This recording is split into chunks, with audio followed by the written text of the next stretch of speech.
We were just running a regular drill, and I was about 10 feet away from one of my teammates, and she threw the ball. I don't know why I didn't catch the ball, but it just hit me. The ball hit me here and went up, and then the eye gear came down, and it wasn't really a very good mix. Molly plays a lot of sports: soccer, basketball, swimming, and lacrosse, and she's used to injuries. That day, she was mostly worried about her swollen nose and mouth. Friday night, I was mostly just worried about my face because that was the most painful part. And then Saturday and Sunday, I started feeling really out of it and really just kind of dizzy and really sensitive to light and sound. And then on Sunday night, she was really complaining of a very bad headache between her ears and in the back of her head, not the front of her head. Not a normal headache, not one she'd felt before. In fact, Molly had suffered a concussion that would keep her out of sports for the next 4 months.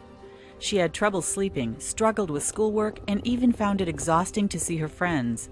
But it could have been much worse. Molly's coach took her out of practice immediately, avoiding any further injury. One study has shown that as many as 40% of athletes who suffered a serious brain injury were playing with symptoms from a previous concussion at the time of that injury. It is essential that an athlete be removed from practice or play until all signs and symptoms of a concussion are gone. While coaches are the front line in recognizing a possible concussion, it takes a medical professional to determine if and when the athlete can return to play. In 2009, Washington became the first state in the country to put that procedure into law. UW medicine physician Stan Herring co-authored the Zachary Lysted Law, named after a young man who suffered a devastating brain injury.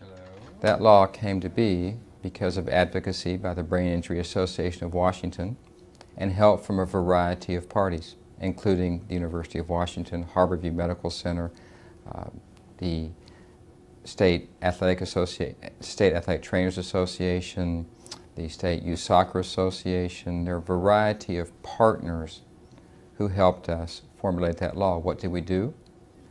We wrote a provision that said there's education of athletes, parents or guardians and coaches, that if there's a suspected concussion, an athlete is removed from play, and that athlete is not returned to play until a licensed healthcare provider trained in the evaluation and management of concussion clears that athlete in writing. While a licensed athletic trainer or other health professional must evaluate the player, it's essential for coaches to be alert to the possibility of concussion. The partnership between coaches and the healthcare community is an essential part of the Lysted Law. The coaches have the trust and confidence of the players. The players will listen to the coach. The coach can help the player make the right decision. The Lysted Law protects young athletes in any sport, and it shields coaches from pressure to return them to play too soon.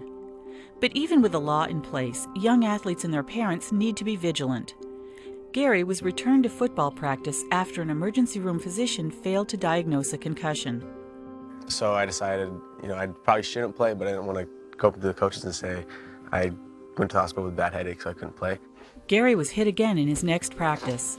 A year later, he still hasn't fully recovered. I think you really have to take an advocacy role as a parent and implement that to your child so that they step up too and know their symptoms, and you have the ability to say they're not going to play. The best plan is for coaches to get together with parents and team members before the season begins and to talk with them about concussions and how to support themselves and each other in recognizing symptoms. It's really important that they remember that their brain is one of the most important parts of their body and that they need to protect it, and their teammates need to help them protect it. We hope through our efforts with the Lysted Law and ongoing education that everyone understands how important it is to report the signs and symptoms of a concussion. Yes, the coach must know, and yes, the parents must be aware, but the athlete themselves must feel comfortable telling someone that they do not feel right.